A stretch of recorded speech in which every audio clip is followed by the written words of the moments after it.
Right, everyone, and welcome. Wow. Okay, so I will say that the lighting is a little bit bad. It's kind of better. It's a little bit bad on live on YouTube, but hello to everyone joining me on Instagram Live, watching the replay, and those who are watching live, welcome. Just really quick, I want to let you all know that every single Tuesday, you can circle back here at 6 p.m. Central Standard Time, where we introduce a new topic to help you uplevel your mindset and also to help you uplevel your study strategies for passing the SLP Praxis exam. This is a series and ultimately a production that is led and sponsored by the Pediatric Speech Sister Network on YouTube. So please feel free to check out other episodes if you are ready to also up level your cultural responsiveness journey as an aspiring speech language pathologist or CF. That is available to you as well. So let's get into it. Last week, I did go ahead and give you all some foundations, teaching you about the foundations of the subconscious mind. So I won't get too much into that. But the key fact to keep in mind is that 95% of our behaviors, our thoughts, our ideas are ruled by our subconscious mind. So if you haven't already, please go back to watch that or listen to that wherever you are tuning in. I also always put this on podcasts, so those watching the podcast too will be able to benefit from it wherever you decide to watch. This is also something that I mentioned on the mini course. So I will just be giving you a little sneak peek of the mini course. If you haven't already gotten the mini course, I invite you to do so. It is completely free. Hello to everyone joining in. It is completely free. The mini course. So I will go ahead and put that link in the show notes, and I will also put that here in the chat. So that way you can start up leveling your mindset and up leveling your study processes for the SLP Praxis exam. Praxis mini course. Okay.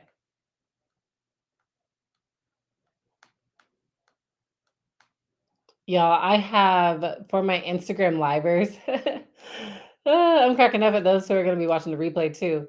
Hi, Emily. Welcome. Yeah, so for my Instagram livers, that was probably so funny to see. All right, so let's get into it. So, first of all, let's talk about what does it take to really up level your mindset and shift your thought processes. I will tell you all three key, just major, what we call pain points or obstacles that many praxis preppers face. That's time management, that's test taking anxiety, and that is accountability. Time management, test taking anxiety, and accountability. And so your question might be, how the heck do I get over that? Okay, I've been trying positive affirmations all day long, and I still just can't seem to ease my test taking anxiety, or I still just can't seem to pass this exam. Well, I'm going to tell you the key that I really break down in the mini course. So, again, check that out. But just to give you a little debrief, this is from Robert Dilts' Logical Level of Change.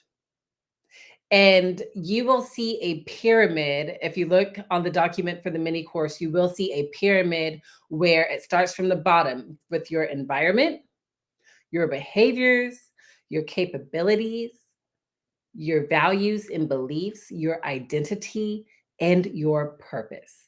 So ultimately, those 6 key factors are essential to changing your mindset on the subconscious level to make your success inevitable. I'm telling you all right now, this is a framework that I learned officially in my life coaching certification program. But when I went back and thought about my journey as a praxis prepper myself, I realized how much I was changing and essentially flowing with God with this. So, in the SLP Praxis coaching program, we actually start with purpose, which is at the top of the pyramid. But since we've already talked about leveraging your why for the SLP Praxis Success, go ahead and check out that podcast episode. Dilts does also recommend starting with the environment first. So we're going to break down these logical levels. Your environment, that is your relationships and external study surroundings. Your behavior, your study habits and actions. Your capabilities, your skills, resourcefulness, and abilities in mastering SLP concepts and sticking to a strategy. And the behaviors, and also your beliefs and your convictions. So these are, and I'm sorry, your beliefs and your values. These are your convictions about your abilities to pass the SLP Praxis exam. Your identity, which is probably my favorite to shift mindset wise, because this is ultimately how you see yourself as a praxis prepper. And I will say this, other DMs I've been getting are praxis preppers who say, oh, I'm just not good enough, or I'm just not a standardized test taker. And I will tell you, I definitely thought that about myself. I did not see myself as a standardized test taker either. But one thing I want you all to keep in mind, if this is something that you resonate with, is what identity is going to help you get over that hurdle? Is it going to be the identity of someone who believes and embodies that person who doesn't believe that they're a good standardized test taker? Or is it going to be the identity of someone who embodies the belief that I am capable of acing my standardized test? I am capable of moving through my standardized test with ease. So just keep that in mind. These are just some more pattern shifts that you can take. It is more than saying, I will pass this test, I will pass this test, which in other episodes, we will talk about how saying the word will isn't a declaration, believe it or not. So you really want to declare that it is possible for you. So instead of saying, I will pass this test, you want to trick the subconscious mind into believing that it has already happened and that it's already done. So instead, you can say, I've passed this test. I am so happy and thankful that I've passed the SLP Praxis exam with a score that feels really good to me. Or if you're more specific, with a score of 162 and above. Okay. And then that was identity. I went off on a little tangent there, but I felt like someone needed to hear that. The last thing is your purpose. So tapping into your why and understanding the power of your intentions. So, for example, for myself, I started my graduate program with the big intention of closing the academic achievement gap. And so I will say whatever intention is planted in your heart, and in my programs, I definitely make sure that it is actually aligned with you and who you are rather than what society might ask you to do or what your parents might be pressuring you to do. So making sure that you understand your why and are truly aligned with it. And what I did was I had my why, I was clear on it. I was actually very convicted about it. And when I say convicted, I mean, it was just unwavering. I just knew that that was what I needed to do. And that's what I was going to do. That's what I put on every graduate school scholarship application. And so, even though the first time I took the exam, I wasn't really doing well with my logical levels. I didn't have the most healthy environment. I didn't have the best behaviors that would make my success inevitable. My beliefs and my capabilities of passing the SLP Praxis exam were really slim to none. I kind of just put it behind me, but deep down, I didn't think I was actually capable of passing a standardized test. I was just thinking about my ACT and the GRE, which I didn't even really look at my GRE score. And I got back into my alma mater, thank God, because I didn't get into the other two graduate institutions I applied for. And so, I'm just going off of these low-key traumatic experiences. So if that is, again, I just want to circle back to that. If that is, again, a thought or belief that you're holding on to, I'm giving you permission to let that thought and belief go now, because it won't help you get to this new level and phase of your life. So, circling back to your purpose, you know why you are here. And I'm sure that you've articulated it several times again. So, hold on to that belief and let that be your guide. Let that be your North Star.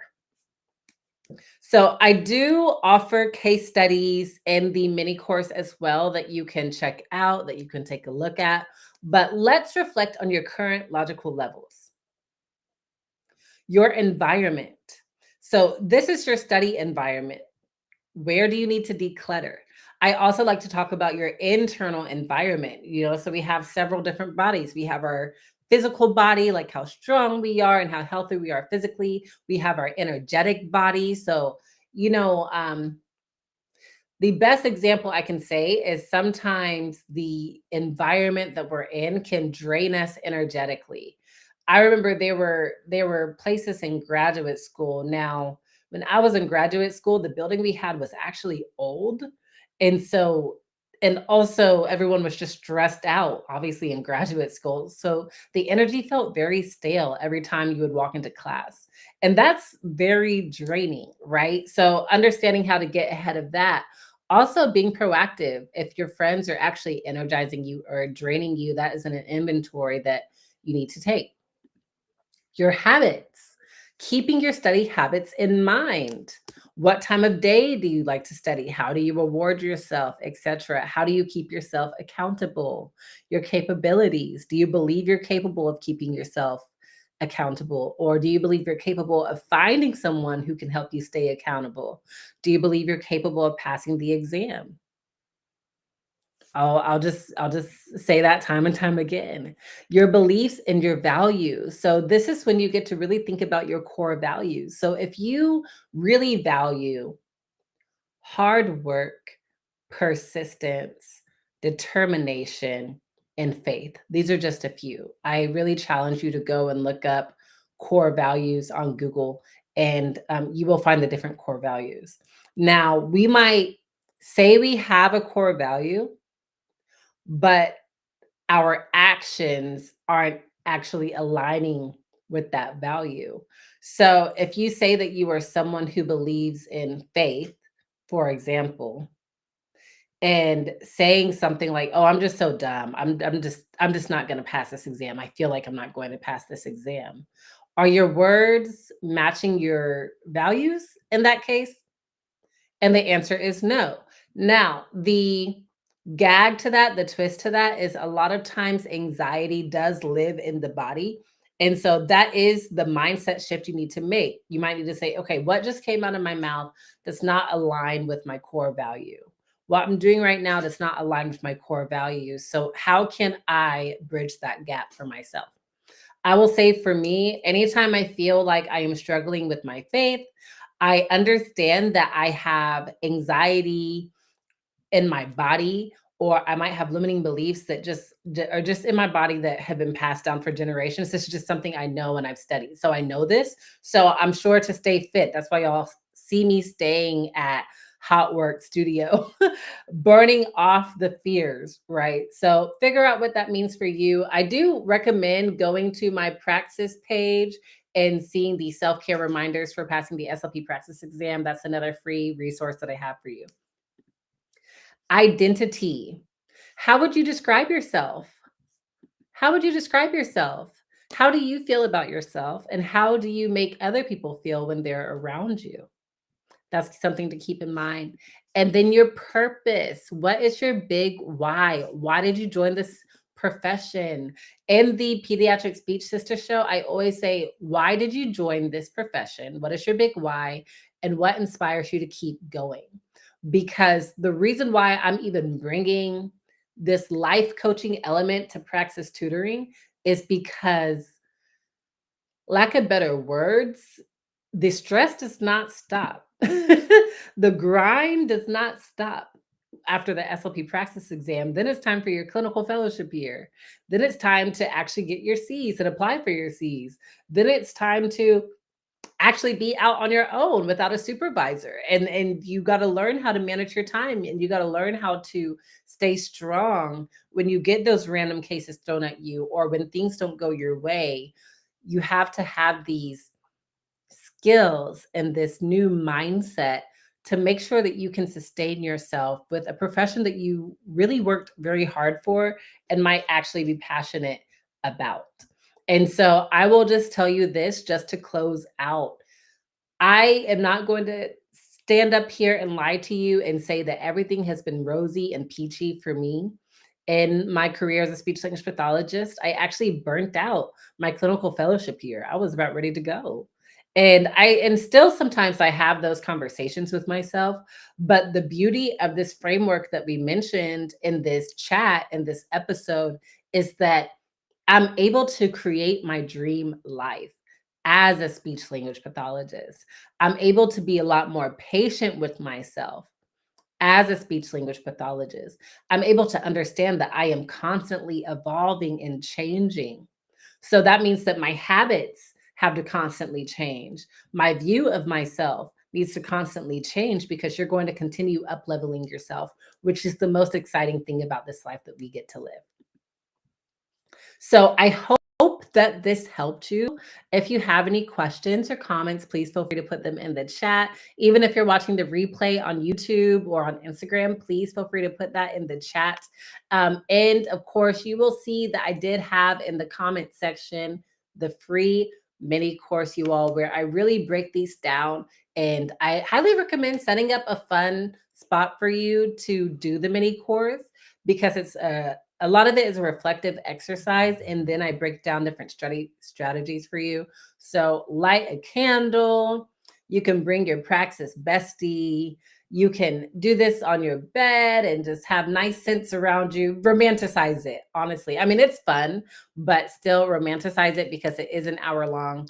So all right, you all. Well, thank you so much. Yes, yes, yes. This is recorded. So I'm about to post this right after this, and you'll be able to see this.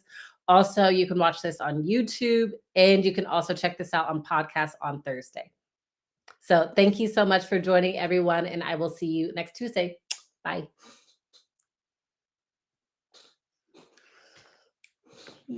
Yay. They see that this is your passion. I'm gonna go on.